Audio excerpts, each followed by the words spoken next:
ನಮಸ್ಕಾರ. ಈ ವಿಶೇಷ ವಿಶ್ಲೇಷಣೆಗೆ ಸ್ವಾಗತ. ದಕ್ಷಿಣ ಭಾರತದಲ್ಲಿ ದಿಢೀರನೆ ಆಗ್ತಿರುವ ರಾಜಕೀಯ ಬದಲಾವಣೆಗಳನ್ನು ಗಮನಿಸಿದ್ದೀರಾ?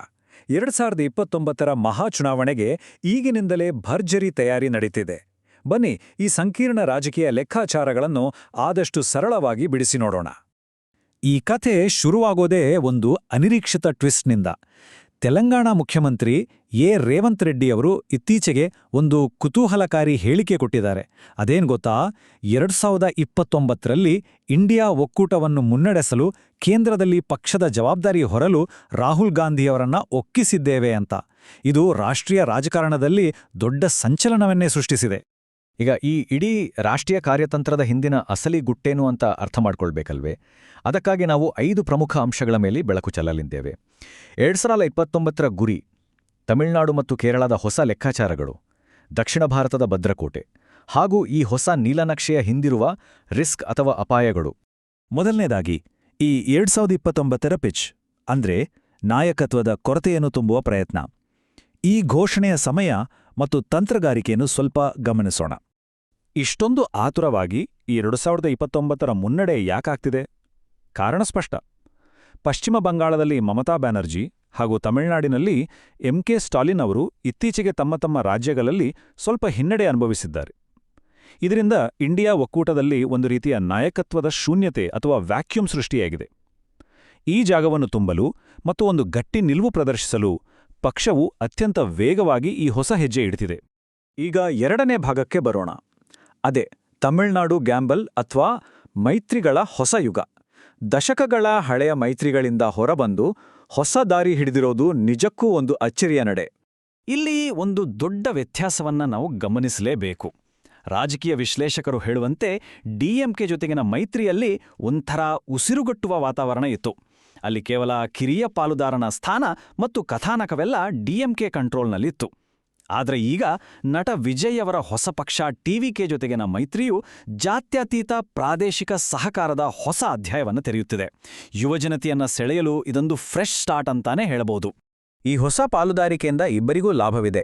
ಟಿವಿಕೆ ಪಕ್ಷಕ್ಕೆ ರಾಷ್ಟ್ರೀಯ ಮಟ್ಟದ ಮನ್ನಣೆ ಮತ್ತು ಆಡಳಿತದ ಅನುಭವ ಸಿಕ್ಕರೆ, ಕೈತಪ್ಪಿ ಹೋಗ್ತಿದ್ದ ಯುವ ಮತದಾರರನ್ನು ಮತ್ತೆ ತಮ್ಮತ್ತ ಸೆಳೆಯಲು ಇದೊಂದು ಸುವರ್ಣ ಅವಕಾಶ. ಮುಂದೆ ಶಿಕ್ಷಣ, ಸಾಮಾಜಿಕ ನ್ಯಾಯ, ನಗರಾಭಿವೃದ್ಧಿಯಂತಹ ಪ್ರಮುಖ ಖಾತೆಗಳು ಕೈ ಸೇರುವ ಸಾಧ್ಯತೆಯೂ ಇದೆ. ಆಡಳಿತದಲ್ಲಿ ಭಿನ್ನಾಭಿಪ್ರಾಯ ಬರದಂತೆ ನೋಡಿಕೊಳ್ಳಲು ಜಂಟಿ ಸಮನ್ವಯ ಸಮಿತಿಗಳನ್ನು ಕೂಡ ರಚಿಸುವ ಪ್ಲಾನ್ ನಡೆಯುತ್ತಿದೆ. ಸರಿ, ಈಗ ಮೂರನೇ ಅಂಶಕ್ಕೆ ಬರೋಣ. ದಕ್ಷಿಣದ ಮತ್ತೊಂದು ಪ್ರಮುಖ ರಾಜ್ಯ ಕೇರಳ. ಇಲ್ಲಿನ ಬದಲಾವಣೆ ನೋಡಿದ್ರೆ ಆಪ್ತತೆಗಿಂತ ಪ್ರಾಯೋಗಿಕತೆಗೆ ಹೆಚ್ಚು ಮಣೆ ಹಾಕಿರೋದು ಸ್ಪಷ್ಟವಾಗುತ್ತೆ. ಕೇರಳದಲ್ಲಿ ಬರೋಬ್ಬರಿ 11 ದಿನಗಳ ಕಾಲ ನಡೆದ ತೀವ್ರ ಚರ್ಚೆಗಳ ನಂತರ ಒಂದು ಮಹತ್ವದ ನಿರ್ಧಾರ ಹೊರಬಂತು. ದೆಹಲಿಯ ವರಿಷ್ಠರಿಗೆ ತೀರಾ ಆಪ್ತರಾಗಿದ್ದ ಹಾಗೂ ಆರಂಭದಲ್ಲಿ ಹೆಚ್ಚಿನ ಶಾಸಕರ ಬೆಂಬಲ ಹೊಂದಿದ್ದ ಸಿ ವೇಣುಗೋಪಾಲ್ ಅವರ ಬದಲು ಡಿ ಸತೀಶನ್ ಅವರಿಗೆ ಮಣೆ ಹಾಕಲಾಯಿತು. ಏಕೆಂದ್ರೆ ಎಡಪಕ್ಷಗಳನ್ನು ನೇರವಾಗಿ ಎದುರಿಸಲು ಸತೀಶನ್ ಅವರಂಥ ಹೋರಾಟದ ಮನೋಭಾವ ಮತ್ತು ಪ್ರಾದೇಶಿಕ ಹಿಡಿತ ಇರುವ ನಾಯಕ ಬೇಕಿತ್ತು. ಜೊತೆಗೆ ಪಕ್ಷದಲ್ಲಿ 2 ಅಧಿಕಾರ ಕೇಂದ್ರಗಳು ಸೃಷ್ಟಿಯಾಗುವುದನ್ನು ತಡೆಯುವ ಸ್ಪಷ್ಟ ಉದ್ದೇಶ ಇದರ ಹಿಂದಿತ್ತು. ಮುಂದಿನ ವಿಭಾಗ ದಕ್ಷಿಣ ಭಾರತವನ್ನು ಭದ್ರಪಡಿಸಿಕೊಳ್ಳುವುದು. ಅಂದರೆ ಹೊಸ ರಾಜಕೀಯ ಎಂಜಿನ್ನತ್ತ ಒಂದು ನೋಟ. ಈ ಬೇರೆ ಬೇರೆ ರಾಜ್ಯಗಳ ಕಾರ್ಯತಂತ್ರಗಳನ್ನು ಒಟ್ಟುಗೂಡಿಸಿ ನೋಡಿದಾಗ ಪಕ್ಷದ ಅಸಲಿ ಪ್ಲಾನ್ ಏನು ಅಂತ ಅರ್ಥವಾಗುತ್ತೆ. ಇದು ನಿಜಕ್ಕೂ ಅಚ್ಚರಿಪಡುವಂತಹ ಅಂಕಿಅಂಶ. ದಕ್ಷಿಣ ಭಾರತದ ಒಟ್ಟು 5 ರಾಜ್ಯಗಳ ಪೈಕಿ ಬರೋಬ್ಬರಿ 4 ರಾಜ್ಯಗಳಲ್ಲಿ ಪಕ್ಷವು ಈಗ ನೇರವಾಗಿ ಅಧಿಕಾರದಲ್ಲಿದೆ ಅಥವಾ ಸಮ್ಮಿಶ್ರ ಸರ್ಕಾರದ ಪ್ರಭಾವ ಹೊಂದಿದೆ. ಇದು ಗೇಮ್ ಚೇಂಜರ್ ಅಂತಾನೆ ಹೇಳ್ಬೋದು. ಈ ದಕ್ಷಿಣದ ಭದ್ರಕೋಟೆಯಿಂದ ಸಿಗುವ ಲಾಭಗಳೇನು ಗೊತ್ತಾ? ಆಡಳಿತಾತ್ಮಕ ಹಿಡಿತ, ನಿರಂತರ ಮಾಧ್ಯಮಗಳ ಗಮನ ಮತ್ತು ಅತ್ಯಮೂಲ್ಯವಾದ ಹಣಕಾಸಿನ ಸಂಪನ್ಮೂಲಗಳು. ಇದರ ಜೊತೆಗೆ ಸಂಸತ್ತಿನಲ್ಲೂ ದೊಡ್ಡ ಮಟ್ಟದ ಪ್ರಭಾವ ಸಿಗ್ತದೆ. ಒಟ್ಟಿನಲ್ಲಿ ಹೇಳಬೇಕಂದ್ರೆ ರಾಷ್ಟ್ರೀಯ ಮಟ್ಟದಲ್ಲಿ ಪಕ್ಷದ ಅಸ್ತಿತ್ವವನ್ನು ಉಳಿಸಿಕೊಳ್ಳಲು ದಕ್ಷಿಣ ಭಾರತವೇ ಈಗ ಅತೀ ಮುಖ್ಯ ಸರ್ವೈವಲ್ ಎಂಜಿನ್ ಆಗಿ ಕೆಲಸ ಮಾಡ್ತಿದೆ. ಕೊನೆಯದಾಗಿ 5ನೇ ಭಾಗ: ಹೊಸ ನೀಲನಕ್ಷೆ ಮತ್ತು ಅದರ ಮುಂದಿರುವ ಅಪಾಯಗಳು. ದೆಹಲಿಯಿಂದ ಕಂಟ್ರೋಲ್ ಮಾಡುವುದನ್ನು ಬಿಟ್ಟು ಪ್ರಬಲ ಪ್ರಾದೇಶಿಕ ನಾಯಕರತ್ತ ಯಾಕೆ ಈ ಪ್ಯಾರಡೈಮ್ ಶಿಫ್ಟ್ ಆಗ್ತಿದೆ ಅನ್ನೋದನ್ನ ಸ್ವಲ್ಪ ಆಳವಾಗಿ ವಿಶ್ಲೇಷಿಸೋಣ. ಇತಿಹಾಸದ ಪುಟಗಳನ್ನು ತಿರುವಿ ಹಾಕಿದ್ರೆ ಆಂತರಿಕ ಕಚ್ಚಾಟಗಳು ಪಕ್ಷಕ್ಕೆ ಎಷ್ಟು ಪೆಟ್ಟು ಕೊಟ್ಟಿವೆ ಅನ್ನೋದು ಸ್ಪಷ್ಟವಾಗ್ತದೆ.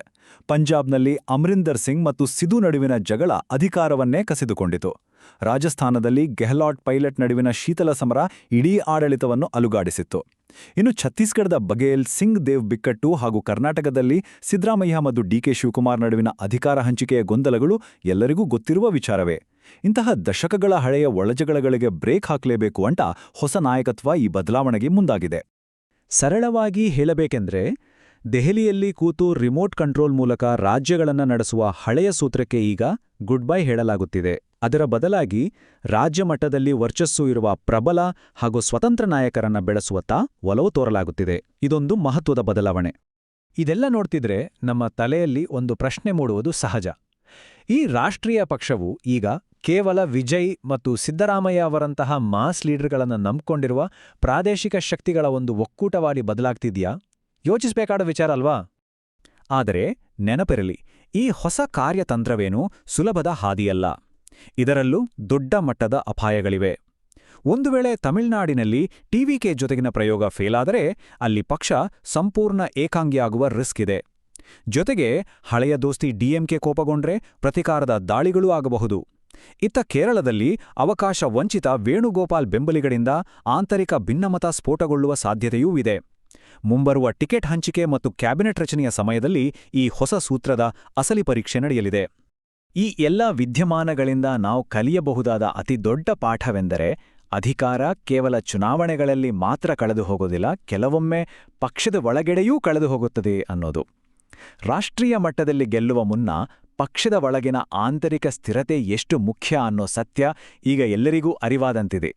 ಅಂತಿಮವಾಗಿ ನಮ್ಮೆಲ್ಲರ ಮುಂದಿರುವ ಕುತೂಹಲದ ಪ್ರಶ್ನೆಯಿದು: ದಕ್ಷಿಣದ ಈ ಹೊಸ ಪ್ರಾದೇಶಿಕ ಹೆಜ್ಜೆಗಳು ರಾಷ್ಟ್ರೀಯ ಮಟ್ಟದಲ್ಲಿ ಒಂದು ಬೃಹತ್ ಪುನರುಜ್ಜೀವನಕ್ಕೆ ಕಾರಣವಾಗುತ್ತವೆಯಾ, ಅಥವಾ ಆಂತರಿಕ ವಿರೋಧಾಭಾಸಗಳ ಭಾರ ತಾಳಲಾರದೆ ಕುಸಿದು ಬೀಳುತ್ತವೆಯಾ? 2029ರ ಮಹಾಚುನಾವಣೆಗೆ ಈ ನಡೆಗಳು ಯಾವ ತಿರುವು ಕೊಡಲಿವೆ ಎನ್ನುವುದನ್ನು ಕಾದು ನೋಡಬೇಕಿದೆ. ಈ ವಿಶ್ಲೇಷಣೆ ನಿಮ್ಮೆಲ್ಲರಿಗೂ ಇಷ್ಟವಾಯಿತೆಂದು ಭಾವಿಸುತ್ತೇನೆ. ಜೊತೆಯಾಗಿದ್ದಕ್ಕಾಗಿ ಧನ್ಯವಾದಗಳು.